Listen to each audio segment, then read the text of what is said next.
दोस्तों, आप देख रहे हैं सुंदर बिहार। आज संडे है और मैं हाजिर हूँ संडे कमेंट बॉक्स लेकर के। मछली के शिकार से जुड़ा हुआ कोई भी सवाल है जो सुंदर बिहार चैनल के ऊपर कमेंट में आता है, हम कोशिश करते हैं उसी दिन जवाब देने के लिए। अगर कोई सवाल ऐसा है जिसको समझाने के लिए समय चाहिए तो उसको हम कमेंट बॉक्स में शामिल करते हैं ताकि हमारे व्यूअर को अच्छा से समझ में आ सके। दोस्तों, आपके मन में भी अगर कोई सवाल है तो प्लीज़ हमसे सवाल कीजिए। हम कोशिश करेंगे आपके सवालों का जवाब देने के लिए। तो चलिए शुरू करते हैं, देखते हैं आज का पहला कमेंट किन का है।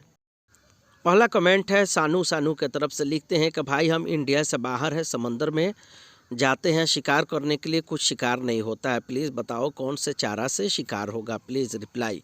देखिए सर, मैं आपको दो चारा बताऊंगा, दोनों कामयाब है, दोनों तरीके से शिकार करेंगे। बस चारा अलग है तो मछली का अलग शिकार होगा। इसके लिए सबसे पहले मैं आपको बताऊंगा कि आप पाव रोटी का इस्तेमाल कीजिए। जो पाव रोटी को ब्रेड बोलते हैं वो वाला, तो ब्रेड के ऊपर का जो छिलका होता है ब्राउन वाला वो निकाल सकते हैं। निकालेंगे तो थोड़ा ज़्यादा शिकार होगा। उसके बाद से उसमें आप थोड़ा सा हल्का सा बिल्कुल चीनी डालेंगे और उसमें थोड़ा सा शहद डालेंगे। अगर चीनी ज़्यादा डाल देते हैं तो शहद कम डालिएगा, अगर शहद आपने ज़्यादा डाला है तो चीनी कम डालिएगा। इसके अलावा उसमें अगर आपको गेहूं के आटा संभव हो तो थोड़ा डाल देंगे, मैदा मिल जाता है तो वो भी डाल सकते हैं।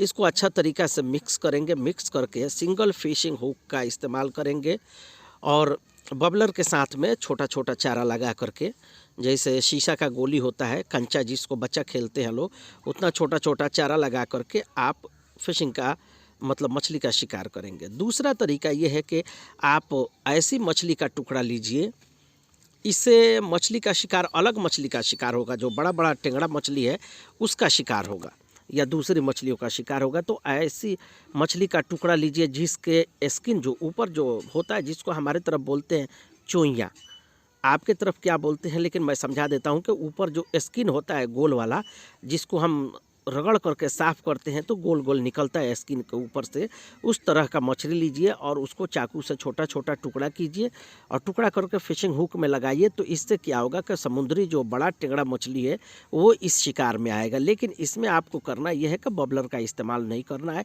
फिशिंग हुक से थोड़ा दूर पर वजन बांधिए और उसको घुमा करके फेंकिए, या वो फिशिंग जो रॉड होता है उसके ज़रिए फेंकिए, दूर फेंकिए और उसको स्लो स्लो धीरे धीरे अपने तरफ खींचते रहिए। तो इससे मछली पकड़ती है और कम समय में आप ज़्यादा शिकार करेंगे। ये तरीका आप नदी में भी इस्तेमाल करेंगे तो कामयाब है। Thank you sir.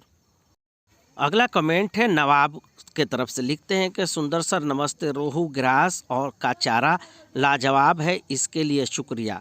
जनवरी फरवरी महीनों में रोहू का पता कैसे मालूम होगा, बताइए। देखिए सर, जनवरी और फरवरी में सर्दी का मौसम है। इस महीने में रोहू मछली को पता करने के लिए बेहतर तरीका है, इससे शिकार भी होता है जो तरीका बताऊंगा। तो नदी में ऐसे जगह का चुनाव कीजिए जहाँ पर शैवाल हो, किसी भी प्रकार का शैवाल, बहुत तरह का होता है, किसी भी प्रकार का शैवाल हो, लेकिन जो ग्रीन वाला होता है बाल के जैसा पतला बारीक होता है उस तरह का शैवाल नहीं, घास वाला, घास के तरह का शैवाल होता है, मैं उसको शैवाल ही बोल रहा हूँ, उसका और भी नाम हो सकता है।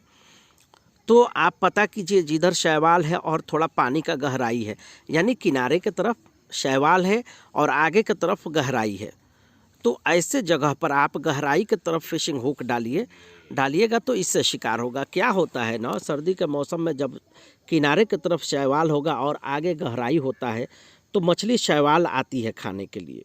दिन में जब धूप निकला रहता है तब भी, या बादल लगा है तब भी, सर्दी के मौसम में शैवाल मछली आती है खाने के लिए, खा करके फिर गहराई में चली जाती है। होता यह है कि मछली आती है, शैवाल खाती है और गहराई में चली जाती है। इस तरह से मतलब मछली बदलती रहती है।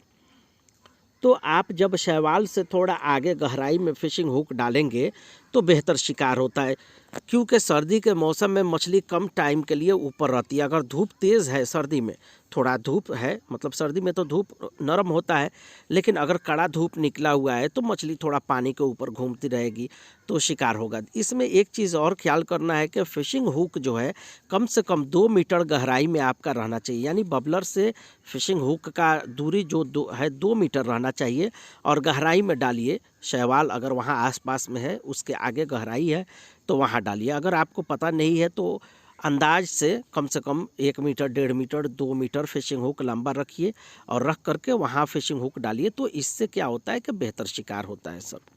अगर आपके तरफ शैवाल नहीं है, यानी आप जहाँ शिकार करना चाहते हैं उधर शैवाल नहीं है, तो पानी के गहराई में, यानी कि आप जहाँ खड़े हैं उससे कम से कम 15 मीटर 20 मीटर दूर फिशिंग हुक डालिए और गहराई में डालिए तो बेहतर शिकार होगा। लेकिन अगर किनारे पर ही बहुत ज़्यादा गहराई है तो वहाँ भी फिशिंग हुक डालेंगे तो शिकार होगा, इसलिए कि पानी के गहराई में नीचे मछली रहती है। लेकिन जहाँ शैवाल है उस जगह 100% जल्दी जल्दी मछली का शिकार होता है, इसलिए पहले वो तरीका बताया। अगर किनारे पर गहराई है तो किनारे पर भी शिकार कीजिएगा, फिशिंग हुक नीचे रहना चाहिए तो रोहू मछली का बेहतर शिकार होता है। इसके लिए आपको थोड़ा सा ख्याल करना चाहिए। अगर सर्दी का मौसम है, बादल लगा हुआ है और हवा तेज़ है तो ऐसे मौसम में शिकार करने नहीं जाइए, शिकार नहीं मिलेगा।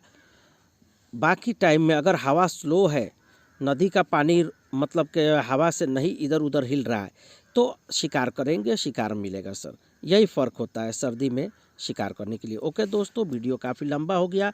सुंदर विहार देखने के लिए धन्यवाद।